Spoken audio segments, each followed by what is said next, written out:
ಮಕರ ರಾಶಿಯವರ ಸಾಲಗಳ ವಿಚಾರವಾಗಿ ಈ ವಿಡಿಯೋದಲ್ಲಿ ಮಾತಾಡ್ತೇನೆ. ಅಂದ್ರೆ ಮಕರ ರಾಶಿಯವರಿಗೆ ಸಾಡೆ ಸಾತಿ ಕೂಡ ಮುಗಿದೋಯ್ತು. ಅಬ್ಬಬ್ಬ ಲಾಟ್ರಿ ಸಾಡೆ ಸಾತಿ ಮುಗಿದೋಯ್ತು. ಗುರುಬಲ ಅನ್ನತಕ್ಕಂಥದ್ದು ಇನ್ನು 1.5 ತಿಂಗಳು ಅಷ್ಟೇ ಇರ್ತದೆ. ಆಮೇಲೆ ಷಷ್ಠಕ್ಕೆ ಹೋಗ್ತಾನೆ ಗುರು. ರಾಹುಕೇತುಗಳ ಸಂಚಾರವು ಪ್ರಭಾವದ ಮುಂದೆ ವಿಡಿಯೋ ತಿಳಿಸ್ತೇನೆ ನಿಮಗೆ. ಸೊ ನೀವು ಮಕರ ರಾಶಿಯವರಾಗಿದ್ದು ಸಾಲ ಮಾಡಬೇಕು ಪ್ರಯತ್ನ ಮಾಡ್ತಾ ಇದ್ದಾರೆ ಯಾವುದೋ ಲೋನ್ಗೋಸ್ಕರ, ಅಥವಾ ನೀವು ಮಕರ ರಾಶಿಯವರು ಸಾಲ ತೀರಿಸಲಿಕ್ಕೆ ತುಂಬ ಕಷ್ಟಪಟ್ಟು ಪ್ರಯತ್ನ ಮಾಡ್ತಾನೆ ಇದ್ರೆ ಸಾಲ ತೀರ್ತಾ ಇಲ್ಲ, ಅಥವಾ ನೀವು ಮಕರ ರಾಶಿಯವರಾಗಿದ್ದು ಸಾಲ ಕೊಟ್ಬಿಟ್ಟಿದ್ದೀರಾ, ವಾಪಸ್ ಕೊಡ್ತಾ ಇಲ್ಲ ಅವರು, ಬಹಳ ಟೆನ್ಷನ್ ಆಗ್ಬಿಟ್ಟಿದೆ ನಿಮಗೆ. ಸೊ ಕೊಟ್ಟ ಸಾಲ, ಕೊಡಿಸೋದ್ ಸಾಲ, ಮಾಡಿದ ಸಾಲ, ಮಾಡಬೇಕು ಅಂದ್ಕೊಂಡಿರೋ ಸಾಲ, ಇದು ಯಾವುದೇ ಸಾಲಗಳ ವಿಚಾರ ಇದ್ರೂ ಸಹ ಮಕರ ರಾಶಿಯವರಿಗೆ ಒಂದಿಷ್ಟು ರಹಸ್ಯಮಯವಾದ ಸಾಲದ ವಿಚಾರಗಳನ್ನು ತಿಳಿಸ್ತೇನೆ. ಆ ಸಮಸ್ಯೆಗಳ ಪರಿಹಾರ, ಸಾಲ ಸಮಸ್ಯೆಯ ಪರಿಹಾರ ರಹಸ್ಯವನ್ನು ತಿಳಿಸ್ತೇನೆ ನಾನು, ಆಯ್ತಾ? ಸೊ ಪ್ರತಿಯೊಬ್ಬ ಮಕರ ರಾಶಿ ವಿಡಿಯೋ ರೀಚ್ ಆಗೋತ್ರ ದಯವಿಟ್ಟು ವಾಟ್ಸಪ್, ಫೇಸ್ಬುಕ್, ಮೆಸೆಂಜರ್, ಟೆಲಿಗ್ರಾಮ್ ಎಲ್ಲ ಕಡೆ ವಿಡಿಯೋ ಶೇರ್ ಮಾಡಿಬಿಡಿ. ನೀವು ಇನ್ನೂ ನಮ್ಮ ಚಾನಲ್ ಸಬ್ಸ್ಕ್ರೈಬ್ ಮಾಡ್ಕೊಂಡ್ರೆ ಸಬ್ಸ್ಕ್ರೈಬ್ ಮಾಡಿಕೊಂಡು ಬೆಲ್ ಬಟನ್ ಹೊತ್ಕೊಂಡು ಆಲ್ ಅಂತ ಮಾಡ್ಲಿಕ್ಕೆ ಮರಿಬೇಡಿ. ಇನ್ನು ಫೇಸ್ಬುಕ್ ಎಲ್ಲ ವಿಡಿಯೋ ನೋಡ್ತಾ ಇದ್ರೆ ನಮ್ಮ ಪೇಜನ್ನು ಫಾಲೋ ಮಾಡಲಿಕ್ಕೆ ಮರಿಬೇಡಿ. ನಮಸ್ಕಾರ, ನಾನು ವಿಠಲ್ ಭಟ್ ಮಾತಾಡ್ತಾ ಇರ್ತಕ್ಕಂಥದ್ದು ಮಕರ ರಾಶಿಯವರ ರಹಸ್ಯಮಯ ಸಾಲದ ರಹಸ್ಯಮಯ ವಿಚಾರಗಳು ಅಂತ. ಮಕರ ರಾಶಿಯವರಿಗೆ ಈಗ ಪ್ರೆಸೆಂಟ್ ನೋಡ್ಲಿಕ್ಕೆ ಹೋದ್ರೆ ನಿಮ್ಮ ಸಾಲಗಳನ್ನು ಪ್ರತಿನಿಧಿಸುವ, ನಿಮ್ಮ ಸಾಲಗಳ ವಿಚಾರವಾಗಿ ಅದನ್ನು ಪ್ರತಿನಿಧಿಸುವ ಗ್ರಹ ಯಾವುದಪ್ಪ ಅಂದರೆ ಬುಧ ಗ್ರಹ. ಬುಧನ ಆರಾಧನೆಯಿಂದ ಮಕರ ರಾಶಿಯವರ ಸಾಲ ಬಾಧೆಗಳೆಲ್ಲ, ಯಾವುದೇ ರೀತಿ ಸಾಲ ಬಾಧೆ ಇರಲಿ, ಅದು ಪರಿಹಾರ ಮಾಡಿಕೊಳ್ಳುವ ಸಾಧ್ಯತೆ ಇರ್ತದೆ, ಗೊತ್ತಲ್ವಾ? ಸೊ ನೀವೇನು ಮಾಡಬೇಕು ಅದಕ್ಕೆ ಅಂತಂದ್ರೆ ನಿಮ್ಮ ವೈಯಕ್ತಿಕ ಜಾತಕದಲ್ಲಿ ಬುಧನ ಸ್ಥಾನಮಾನವನ್ನು ಫಸ್ಟ್ ನೋಡ್ಕೊಳ್ಬೇಕು. ಜಾತಕ ಪರಿಶೀಲನೆ ಮಾಡಿಸ್ಕೊಂಡ್ರೆ ಬೇಗ ಗೊತ್ತಾಗ್ಬಿಡುತ್ತೆ. ಸಾಮಾನ್ಯವಾಗಿ ನಿಮ್ಮ ಜಾತಕದಲ್ಲಿ ಏನಾದರೂ ಮೀನರಾಶಿಯಲ್ಲಿ ಬುಧ ಇದ್ದಾನೆ ಅಂತ ಆದರೆ ನಿಮಗೆಲ್ಲೂ ಸಾಲ ಹುಟ್ಟಲ್ಲ, 1 ರೂಪಾಯಿನೂ ಸಾಲ ಹುಟ್ಟಲ್ಲ. ಆಮೇಲೆ ಇರೋ ಸಾಲನೇ ತೀರ್ಸೋಕ್ಕಾಗಲ್ಲ. ಎರಡನೇದಾಗಿ ನೀವು ಮಾಡದೇ ಇರೋ ಸಾಲ ಅಂದರೆ ನಿಮ್ಮ ಫ್ಯಾಮಿಲಿಲಿ ಮಾಡೋ ಸಾಲವನ್ನು ನೀವು ತೀರಿಸಬೇಕಾದ ಪರಿಸ್ಥಿತಿ ಕೂಡ ಬಂದರೂ ಆಶ್ಚರ್ಯ ಇಲ್ಲ. ಅದೇ ನಿಮ್ಮ ವೈಯಕ್ತಿಕ ಜಾತಕದಲ್ಲಿ ಕನ್ಯಾ ರಾಶಿಯಲ್ಲಿ ಏನಾದರೂ ಬುಧ ಇದ್ದಾನೆ ಅಂದ್ರೆ ಸೂಪರ್, ಚೆನ್ನಾಗಿ ನಿಮ್ಗೆ ಎಲ್ಲಿ ಬೇಕಾದ್ರೂ ಸಾಲ ಸಿಗ್ತಾನೆ ಇರ್ತದೆ. ಸಾಲ ಹಂಗಂತ ನೀವು ಸಿಕ್ಕಡೆ ಸಾಲ ಆದ್ರೂ ಆಶ್ಚರ್ಯ ಇಲ್ಲ, ಸಿಗುತ್ತೆ ಅಂತ ನೀವು ಅನ್ಲಿಮಿಟೆಡ್ ಆಗಿ ಸಾಲ ಮಾಡ್ಕೊಳಕ್ಕೆ ಹೋದ್ರೆ ಏನಾಗುತ್ತೆ, ಮೈ ಕೈ ಎಲ್ಲ ಸಾಲಗಾರ ಆಗ್ಬಿಡ್ತೀರಾ ಅಂತ. ಸೊ ಅದರಿಂದ ಅತಿ ಆದರೆ ಅಮೃತೋ ವಿಷ, ಸಿಗುತ್ತೆ ಅಂತಂದ್ರೆ ಸಾಲ ಮಾಡ್ಕೊಂಡು ಹೋದ್ರೆ ಕಷ್ಟ ಆಗ್ಬಿಡುತ್ತೆ. ಸೊ ಕನ್ಯಾದಲ್ಲಿ ಬುಧ ಇದ್ರೆ ಚೆನ್ನಾಗಿ ಸಾಲಗಳು ಸಿಗುತ್ತೆ, ಮೀನದಲ್ಲಿ ಬುಧ ಇದ್ರೆ ಸಾಲಗಳು ಸಿಗೋದು ಸ್ವಲ್ಪ ಕಷ್ಟ ಆಗುತ್ತೆ. ಸೊ ನಿಮ್ಮ ವೈಯಕ್ತಿಕ ಜಾತಕದಲ್ಲಿ ಬುಧನ ಸ್ಥಾನಮಾನ ಬಹಳ ಇಂಪಾರ್ಟೆಂಟ್ ನಿಮ್ಮ ಸಾಲಗಳ ವಿಚಾರವಾಗಿ ನಾನು ಮಾತಾಡೋದು. ಈಗ ಬಿಡಿ, ನಿಮಗೆ ಗುರುಬಲ ಅಂತೂ ಇದೆ 1.5 ತಿಂಗಳು. ನೆಕ್ಸ್ಟ್ ಷಷ್ಠ 6ನೇ ಮನೆಗೆ ಗುರು ಹೋಗೋದು, ಗೊತ್ತಲ್ವಾ?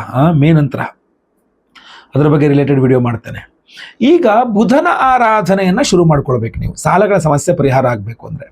ವಿಷ್ಣು ಸಹಸ್ರನಾಮ ಡೈಲಿ ಓದ್ರಿ, ಇಲ್ಲ ಅಂತಂದರೆ ವಿಷ್ಣು ಅಷ್ಟೋತ್ತರ ಪಠನೆ ಮಾಡಿ ಡೈಲಿ. ಲಕ್ಷ್ಮೀನಾರಾಯಣರ ಆರಾಧನೆ ಮಾಡಿದ್ರೆ ಮಾತ್ರ ನಿಮ್ಮ ಸಾಲಗಳ ವಿಚಾರ ಪರಿಹಾರ ಆಗ್ತಕ್ಕಂಥದ್ದು. ಲಕ್ಷ್ಮೀನಾರಾಯಣ ಜೊತೆಗೆ ಬುಧನ ಆರಾಧನೆಯಲ್ಲಿ ಅಂಡರಲ್ಲಿ ಬರೋದು ಮನೆ ಹತ್ತಿರದಲ್ಲೆಲ್ಲರೂ ವಿಷ್ಣು ಸಂಬಂಧಿತ ದೇವಸ್ಥಾನ ಇದ್ರೆ, ರಾಮರ ದೇವಸ್ಥಾನ ಇದೆ, ಕೃಷ್ಣನ ದೇವಸ್ಥಾನ ಇದೆ, ರಂಗನಾಥ ಇದೆ, ನರಸಿಂಹ ಇದೆ, ಯಾವುದೇ ವಿಷ್ಣು ಸಂಬಂಧಿತ, ವೆಂಕಟೇಶ್ವರ, ಈ ಥರ ವಿಷ್ಣು ಸಂಬಂಧಿತ ದೇವಸ್ಥಾನಗಳು ಮನೆ ಹತ್ತಿರದಲ್ಲಿ ಎಲ್ಲೇ ಇದ್ರು ಬುಧವಾರ ಹೋಗಿ ತುಳಸಿಯಲ್ಲಿ ಸ್ವಾಮಿಗೆ ಅರ್ಚನೆ ಮಾಡಿಸಿ, ಬುಧವಾರ ಹೆಸರು ಕಾಳು, ಹಸಿರು ವಸ್ತ್ರದಲ್ಲಿ ಹೆಸರು ಕಾಳು 1 kg 1 kg ಕಟ್ಟಿ ತಗೊಂಡೋಗಿ ಅಲ್ಲಿ ಪುರೋಹಿತರು ಕೊಟ್ಟು ದಾನ ಮಾಡಿ ನಮಸ್ಕಾರ ಮಾಡ್ಕೊಂಡು ಬನ್ನಿ. ನವಗ್ರಹಗಳಲ್ಲಿ ಮಧ್ಯದಲ್ಲಿ ಸೂರ್ಯನ ಎದುರುಗಡೆ ಶುಕ್ರನ ಪಕ್ಕ ಬುಧ, ದೇವಮೂಲೆಯಲ್ಲಿ ಬುಧ ಗ್ರಹ ಇರ್ತಾನೆ. ಫಲಪಂಚಾಮೃತ ಅಭಿಷೇಕ ಪೂಜೆನಾದ್ರು ಮಾಡ್ಸಂಗಿದ್ರೆ ಮಾಡಿಸಿ ಆ ಬುಧ ಗ್ರಹನಿಗೆ. ಸಾಲಗಳ ವಿಚಾರದಲ್ಲಿ ಬೇಗ ಪ್ರಾಬ್ಲಮ್ ಸಾಲ್ವ್ ಆಗಿಬಿಡುತ್ತೆ. ಬುಧವಾರಗಳಲ್ಲಿ ಸಾಲ ಮಾಡಕ್ಕೆ ಹೋಗ್ಬಿಡಿ, ಅಟ್ಲೀಸ್ಟ್ ಸಾಲ ತೀರಿಸಿ, ಹೊಸ್ದಾಗಿ ಮಾಡಕ್ಕೆ ಹೋಗ್ಬಿಡಿ ಅನಿವಾರ್ಯತೆ ಇಲ್ಲ ಅಂತಾದರೆ. ಬುಧವಾರ ಒಂದು ಹೊತ್ತು, ಇಡೀ ದಿನ ಅಲ್ಲ, ಒಂದು ಹೊತ್ತು, ಅದು ನಿಮಗೆ ಯಾವುದೇ BP, ಶುಗರು, ಮತ್ತೊಂದು ಇನ್ನೊಂದು ಯಾವುದೋ ಆರೋಗ್ಯ ಬಾಧೆ ಇಲ್ಲ ಅಂತಾದರೆ ಒಂದು ಹೊತ್ತು ಉಪವಾಸ ಮಾಡಿದ್ರೆ ತುಂಬ ಒಳ್ಳೆಯದು. ಬುಧವಾರಗಳಲ್ಲಿ ನಾನ್ ವೆಜ್ಜು, ಆನಿಯನ್ನು, ಗಾರ್ಲಿಕ್ಕು, ಈರುಳ್ಳಿ, ಬೆಳ್ಳುಳ್ಳಿ ಎಲ್ಲ ಬಿಟ್ಬಿಡ್ಬೇಕು ಉಪವಾಸ ಮಾಡೋದಾದರೆ. ಒಂದು ಹೊತ್ತು ಉಪವಾಸ ಮಾಡೋದಾದ್ರು ಕೂಡ ಬಂತು. ಇದು ಒಂದು ವಿಚಾರ. ನೆಕ್ಸ್ಟ್ ಇನ್ನೇನು ಮಾಡಬಹುದು ಅಂತಂದರೆ, ತಿರುಪತಿ ವೆಂಕಟೇಶ್ವರ ಸ್ವಾಮಿಗೆ ಬುಧವಾರ ದಿವಸ ನಡ್ಕೊಂಡು ಮೆಟ್ಲತ್ತಿ ನಡ್ಕೊಂಡು ಬೆಟ್ಟ ಹತ್ತಿ ಸ್ವಾಮಿ ದರ್ಶನ ಮಾಡ್ಕೊಂಡು ಬಂದರೆ ಬುಧವಾರಗಳಲ್ಲಿ ಬೇಗ ನಿಮ್ಮ ಸಾಲ ತೀರಿಸ್ಕೊಳ್ತದೆ, ಸಾಲಗಳ ವಿಚಾರ ಸಮಸ್ಯೆ ಪರಿಹಾರ ಆಗುತ್ತೆ. ಇನ್ನು ಲಕ್ಷ್ಮೀನಾರಾಯಣ, ಬುಧನ ಅಭಿಮಾನಿ ದೇವರು ಶ್ರೀಮನ್ನಾರಾಯಣ, ಅದರಿಂದ ಲಕ್ಷ್ಮೀನಾರಾಯಣರ ಆರಾಧನೆ ನಿಮ್ಮ ಸಾಲ ಬಾಧೆಗಳು ಪರಿಹಾರ ಮಾಡುತ್ತೆ. ನಾವು ವಿಶೇಷವಾಗಿ ನಿಮಗೋಸ್ಕರ ಸಾಲ ಬಾಧೆಗೆ ಒಂದು ಪರಿಹಾರ ಮಾಡ್ತಾ ಇದ್ದೇವೆ. ಅದೇನಪ್ಪ ಅಂತಂದರೆ 12ನೇ ತಾರೀಕು ನಮ್ಮ ಒಂದು ಚೈತ್ರ ಪೂರ್ಣಿಮಾ ಅಂತ ಹನುಮತ್ ಜಯಂತಿ ಅವತ್ತು, ಉತ್ತರ ಭಾರತದಲ್ಲಿ ಹನುಮತ್ ಜಯಂತಿ. ಹನುಮತ್ ಜಯಂತಿ ಇರುವ ಚೈತ್ರ ಪೌರ್ಣಿಮೆಯ ಒಂದು ವಿಶೇಷ ದಿವಸ ನಮ್ಮ ಯಾಗಶಾಲೆಯಲ್ಲಿ ನಿಮ್ಮೆಲ್ಲರ ಕಷ್ಟಗಳ ಪರಿಹಾರಕ್ಕೆ ಪಂಚಮುಖಿ ಆಂಜನೇಯ ಸ್ವಾಮಿಯ ಹೋಮವನ್ನು ಮಾಡ್ತಾ ಇದ್ದೇವೆ. ಪಂಚಮುಖಿ ಆಂಜನೇಯ ಅಂತಂದ್ರೆ ಅದರಲ್ಲಿ ವಿಶೇಷವಾಗಿ ನಿಮ್ಮ ಆರೋಗ್ಯ ಬಾಧೆ, ಶತ್ರು ಬಾಧೆ, ಆರ್ಥಿಕ ಬಾಧೆ, ಸರ್ಪದೋಷ, ಆ ಎಲ್ಲ ನಿಮ್ಮ ಹಲವಾರು ಸಮಸ್ಯೆಗಳಿಗೆ ಒಂದೇ ಪರಿಹಾರ ಅನ್ನೋ ಥರ ಪಂಚಮುಖಿ ಆಂಜನೇಯನ ಆರಾಧನೆ ಮಾಡ್ತಾ ಇದ್ದೇವೆ. ಅಷ್ಟೇ ಅಲ್ಲ, ಅದರ ಜೊತೆಯಲ್ಲಿ ಲಕ್ಷ್ಮೀನಾರಾಯಣ ಹೃದಯ ಹೋಮವನ್ನು ಮಾಡ್ತಾ ಇದ್ದೇವೆ. ಲಕ್ಷ್ಮೀನಾರಾಯಣ ಹೃದಯ ಮಂತ್ರಗಳು ಅಂತ ಬರುತ್ತೆ. ಆ ಲಕ್ಷ್ಮೀನಾರಾಯಣ ಹೃದಯ ಮಂತ್ರಗಳಿಂದ ಕಮಲ ಪುಷ್ಪ, ತಾವರೆ ಹೂವ, ಕಮಲ ಪುಷ್ಪವನ್ನರಳಿಸಿ ಜೇನುತುಪ್ಪದಲ್ಲಿ ಅದ್ದಿ ಲಕ್ಷ್ಮೀನಾರಾಯಣ ಹೃದಯ ಮಂತ್ರಗಳಿಂದ ಹೋಮವನ್ನು ಮಾಡ್ತಾ ಇದ್ದೇವೆ. ನೋಡಿ, ಈ ವಿಶೇಷವಾದಂತಹ ವೈಜಯಂತಿ ಮಾಲೆ, ಈ ವಿಶೇಷವಾದ ವೈಜಯಂತಿ ಮಾಲೆಯನ್ನ ಆ ಹೋಮದಲ್ಲಿ ಈ ಎಲ್ಲ ಹೋಮಗಳನ್ನು ಎನರ್ಜೈಸ್ ಮಾಡಿ ನಿಮಗೆ ಕೊಡಿಸ್ಕೊಡ್ತಕ್ಕಂಥದ್ದಾಗಿರುತ್ತೆ. ಇದ್ರ ಜೊತೆಯಲ್ಲಿ ನೀವು ವಾಸ ಮಾಡುವ ಮನೆ, ಅದು ಬಾಡಿಗೆ ಮನೆ ಆಗಿರಬಹುದು, ಅಥವಾ ಲೀಸ್ ಆಗಿರಬಹುದು, ಸ್ವಂತ ಮನೆ ಆಗಿರಬಹುದು, ಫ್ಲ್ಯಾಟ್ ಆಗಿರಬಹುದು, ಏನೇ ಆಗಲಿ, ಆ ಜಾಗದ ವಾಸ್ತು ದೋಷ ಪರಿಹಾರಕ್ಕೋಸ್ಕರ ವಾಸ್ತು ಶಾಂತಿ ಹೋಮವನ್ನು ಮಾಡ್ತಾ ಇದ್ದೇವೆ. ಅದರ ಜೊತೆಗೆ ಸರ್ಪದೋಷಗಳಿಂದಲೂ ಸಹ ಸಾಲಬಾಧೆಗಳಲ್ಲಿ ಸಿಗಾಕೊಂಡ್ಬಿಡ್ತೀರ ನೀವು, ಸರ್ಪದೋಷಗಳು ಜಾಸ್ತಿ ಇದ್ರೆ. ಆದ್ರಿಂದ ಅದು ಯಾವುದೇ ರೀತಿಯ ಸರ್ಪದೋಷಗಳಾಗಿದ್ದಿರಲಿ, ಆಶ್ಲೇಷ ಬಲಿ ಪೂಜೆ, ಸರ್ಪಶಾಂತಿ ಹೋಮವನ್ನು ಮಾಡ್ತಾ ಇದ್ದೇವೆ. ಗುರುಶಾಂತಿ ಸಹಿತ ನಿಮ್ಮ ಷಷ್ಠ್ಯಾಧಿಪತಿ, ನಾನು ಆಗಲೇ ಹೇಳ್ದಂಗೆ ಸಾಲಗಳಿಗೆ ಕಾರಣೀಭೂತನಾದ ಶನೇಶ್ಚರ ಇತ್ಯಾದಿಗಳು. ಯಾಕೆಂದ್ರೆ ಯಾವುದೇ ರಾಶಿಯವರಾಗಿರಲಿ, ಪಂಚಮ ಶನಿ, ಅಷ್ಟಮ ಶನಿ, ಅರ್ಧಾಷ್ಟಮ ಶನಿ, ಸಾಡೆ ಸಾತಿ, ಮಹಾದಶ, ಅಂತರ್ದಶ, ಪ್ರಾಣದಶ, ಸೂಕ್ಷ್ಮದಶ, ಎಲ್ಲೇ ಶನಿ ಪ್ರಭಾವ ಇದ್ರೂ ಸಾಲಗಳಲ್ಲಿ ಸಿಲುಕಿಕೊಳ್ಳುವ ಸಾಧ್ಯತೆಗಳು ಜಾಸ್ತಿ ಇರ್ತದೆ. ಸೊ ಆದ್ರಿಂದಾಗಿ ಶನಿಶಾಂತಿ ಹೋಮವನ್ನು ಮಾಡ್ತಾ ಇದ್ದೇವೆ, ಗುರುಶಾಂತಿ ಹೋಮವನ್ನು ಮಾಡ್ತಾ ಇದ್ದೇವೆ, ನವಗ್ರಹ ಶಾಂತಿ ಹೋಮವನ್ನು ಮಾಡ್ತಾ ಇದ್ದೇವೆ, ಸಂತಾನ ಗೋಪಾಲಕೃಷ್ಣ ಹೋಮವನ್ನು ಮಾಡ್ತಾ ಇದ್ದೇವೆ. ಎಲ್ಲಾ ಹೋಮಗಳು ಸೇರಿ ಒಂದೇ ಸಂಕಲ್ಪ ಸೇವೆ, ಒಬ್ಬರಿಗೆ ಒಂದೇ ಸಂಕಲ್ಪ ಸೇವೆ. ಒಂದು ಸಂಕಲ್ಪ ಸೇವೆಗೆ ಈ ಒಂದು ವಿಶೇಷವಾದ ವೈಜಯಂತಿ ಮಾಲಾ, ವೈಜಯಂತಿ ವಿಮಾಂ ಮಾಲಾಂ ಅಂತ ಬರ್ತದೆ. ಲಕ್ಷ್ಮೀನಾರಾಯಣರಿಗೆ ಬಹಳ ವಿಶೇಷ ಆರ್ಥಿಕ ಬಾಧೆಗಳ ಪರಿಹಾರ ಮಾಡಲಿಕ್ಕೆ. ಸೊ ಲಕ್ಷ್ಮೀನಾರಾಯಣದ ಹೋಮ, ಪಂಚಮುಖಿ ಆಂಜನೇಯ ಸ್ವಾಮಿಯ ಹೋಮ, ವಾಸ್ತು ಹೋಮ, ಆಶ್ಲೇಷ ಬಲಿ ಪೂಜೆ, ಸರ್ಪಶಾಂತಿ ಹೋಮ, ಸಂತಾನ ಗೋಪಾಲಕೃಷ್ಣ ಹೋಮ, ಶನಿಶಾಂತಿ ಸಹಿತ, ಗುರುಶಾಂತಿ ಸಹಿತ, ಮಹಾನವಗ್ರಹ ಶಾಂತಿ ಹೋಮಗಳಲ್ಲಿ ಈ ವಿಶೇಷವಾದ ವೈಜಯಂತಿ ಮಾಲೆಗೆ ಎನರ್ಜೈಸ್ ಮಾಡಿ ನಾವು ನಿಮಗೆ ಕಳಿಸ್ಕೊಡ್ತೇವೆ ಸ್ಪೀಡ್ ಪೋಸ್ಟ್ ಮೂಲಕ.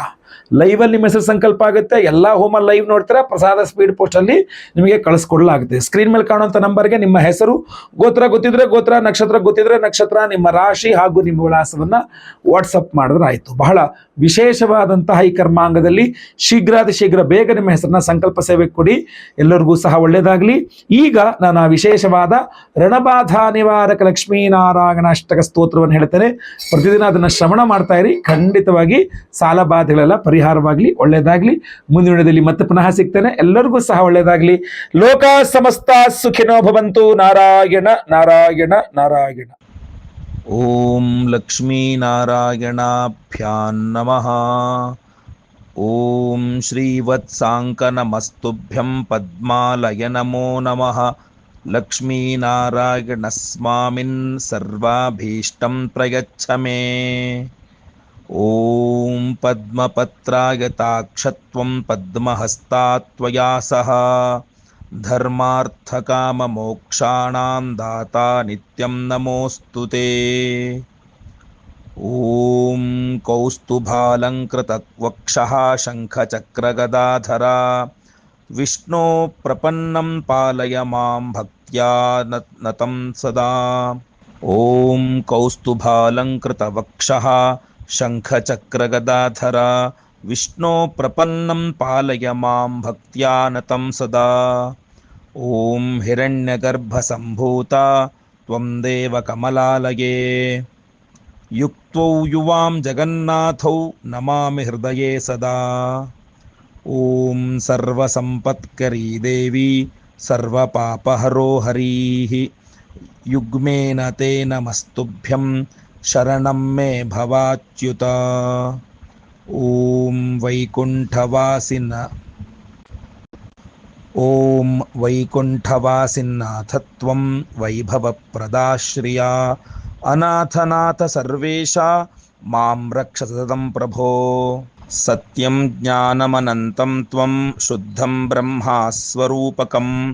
ಲಕ್ಷ್ಮೀಪತೆ ಕರುಣಾಸಿಂಧೋ ದೀನಬಂಧೋ ನಮೋಸ್ತುತೇ. ಓಂ ಇದಂ ಅಷ್ಟಕಂ ಪುಣ್ಯಂ ಯುಕ್ತಃ ಪಠೇತ್ ಭಕ್ತಿಸಂಯುತಃ ತಸ್ಯ ಶ್ರೀರ್ಭವತಿ ಕ್ಷಿಪ್ರಂ ಲಕ್ಷ್ಮೀನಾರಾಯಣ ಪ್ರಿಯಃ.